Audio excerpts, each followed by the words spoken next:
Aalis ka na. Uwi ka na sa inyo.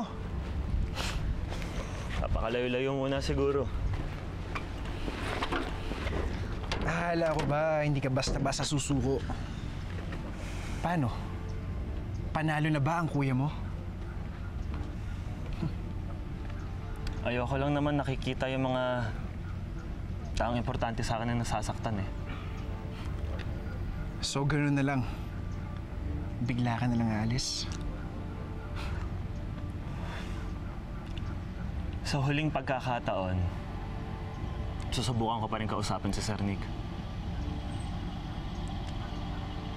Ayokong masira yung pamilya niya dahil lang sa maling akala. Paano kung ayaw ka niya kausapin?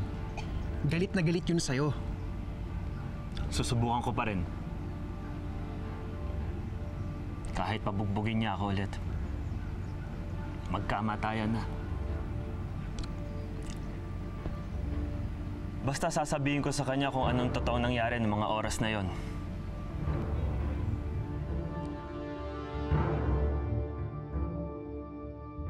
Kung hindi ba naman pumapapel yang si Precious? Nakita mo? Nakita mo ginawa, ma? Nakakagawa na ako ng paraan eh. Sinabayan pa ako. Kala ko ba napapagod ka ng manuyo kay Nick?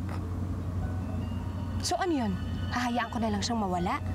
Ma naman, parang sinabi mo na rin na nawalan ako ng bangko. And isa pa, kung kay Precious lang siya mapupunta, wag na. Good thinking. Ang napapansin ko, lumalayo na si Nick. Tagilid na tayo. Lumalayo siya sa'yo, lumalayo siya sa amin. At kahit na si Precious pa ang nakapwesto dyan, hindi natin siya mahuhututan ng gusto. So, ano na? Ano na ang pinaplano niyo? Masyado ng maraming oras ang nasasayang. Kailangang mag-level up na ang strategy natin. Precious, change of plans tayo. Anong ibig mong sabihin?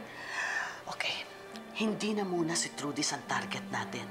Dahil pag mawala yan, baka biglang umalis si Nick, baka biglang manghibang bansa, lalo tayong talo doon. So, sino na bago mong target? Sino pa? Di si Nick. Siya ang target natin ngayon. Bago niya patuluyang kaming iwanan, bago niya patuluyang talikuran si Honey, yariin mo na. Bakit? Bakit ganyan ang reaksyon mo?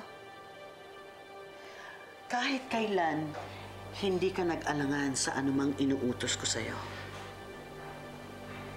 Huwag mo lang kalilimutan kung sino ako sa buhay mo. Hindi mo ako pwedeng tagyan. Dahil utang mo sa akin ang buhay mo.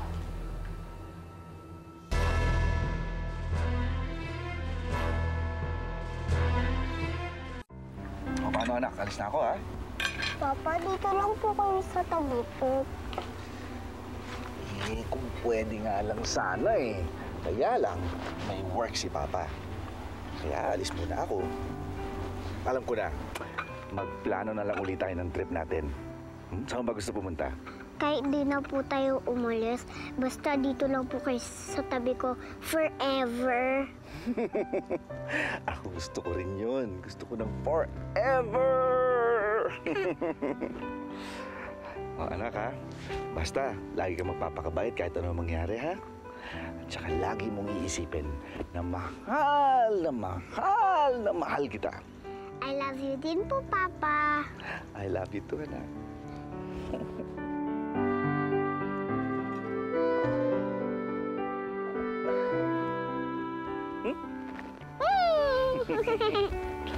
Laro ka muna dyan, oh. May pagkain ka pa, oh. Bye!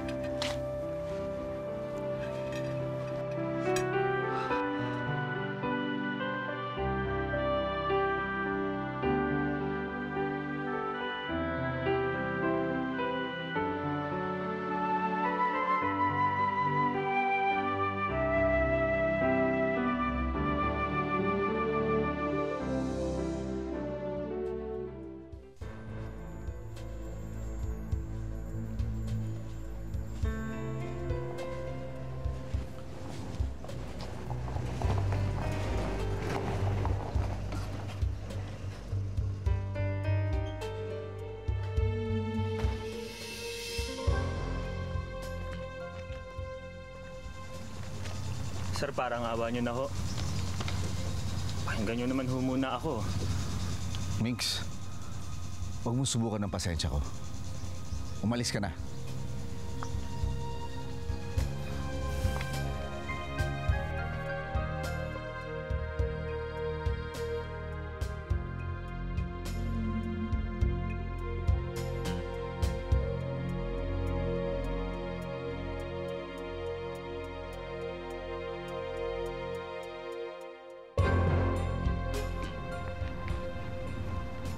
Halika dito. Si Migs ba yun? Nakita mo ba kung nag-usap sila ni Sir Nick mo? Eh, hindi po, ma'am eh. Mukhang nagpumilit si Migs eh. Mukhang susundan si Sir.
Saan kaya napunta yun?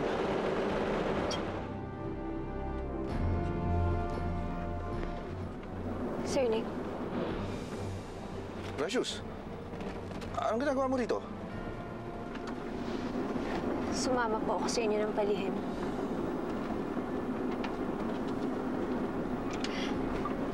Sir Nick, huwag na po kayong umuwi sa inyo. Wala na rin naman kayong magandang buhay na babalikan dun eh. Ano ba itong pinagsasabi mo? Nick, mahal kita. Pwede bang akin ka na lang? Kung gusto mo, pwede kong kunin si Trudis. Tapos tayo na lang magsama. Precious? May sakit ka ba? Kasi may asawa ko. Mahal ko ang asawa ko kahit anong mangyari. Makinig ka sa akin. Mas kaya kitang mahalin kaysa sa asawa mo. Precious, hindi kita mahal. Kung gusto mo, bumaba ka na muna dito.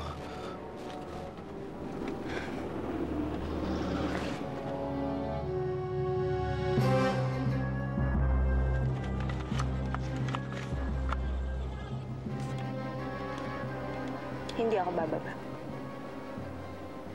Kung ako ikaw, paandarin mo ang kotse mo. Paandarin mo!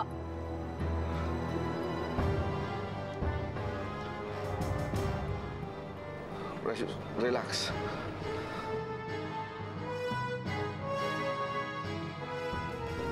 Anong relax? Anong relax ang pinagsasabi mo? Hindi ko maintindihan yung sinasabi mo eh. Ano ba? May problema ba ako? Bakit hindi mo ako kayang mahalin? Hindi ba't sinabi mo mabuti akong tao? Di hamak naman na mas mabuti akong tao kaysa dyan sa asawa mo at sa biyenan mo.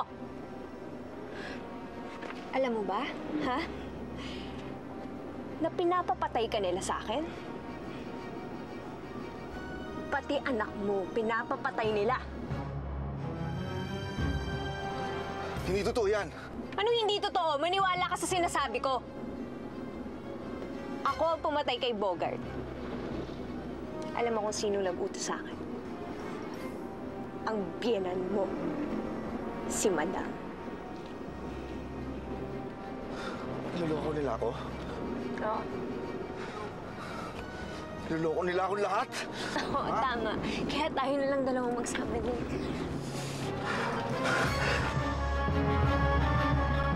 Nick! Nick!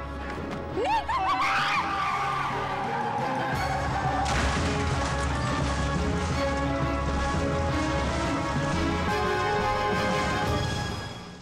Paano kung makausap ni Nick si Migs? Kapag naniwala si Nick sa mga eksplanasyon ni Migs, patay ako. I'm dead. Wala akong alam sa binibintang sa akin ni Sir Nick. Hindi totoo yon. Si Ma'am Honey ang... Si Ma'am Honey ang ano? Nasaan ba yung bago mong yaya, ha? Tawagin mo nga si Precious. Ah, bakit naman si Precious ang pinagdidiskitahan mo ng galit mo? Trudis! Ayaw po, Ate Precious! Siguradong malinis ang pagkakagawa mo? Siguradong patay? Wagi, siyempre. Honey! Ano nangyari sa'yo, anak? Bakit ka sumisigaw? Ma! Merong kotseng nahulog sa bangin. Sumabog, parang kay Nick. Nangyari sa kotse ni Papa.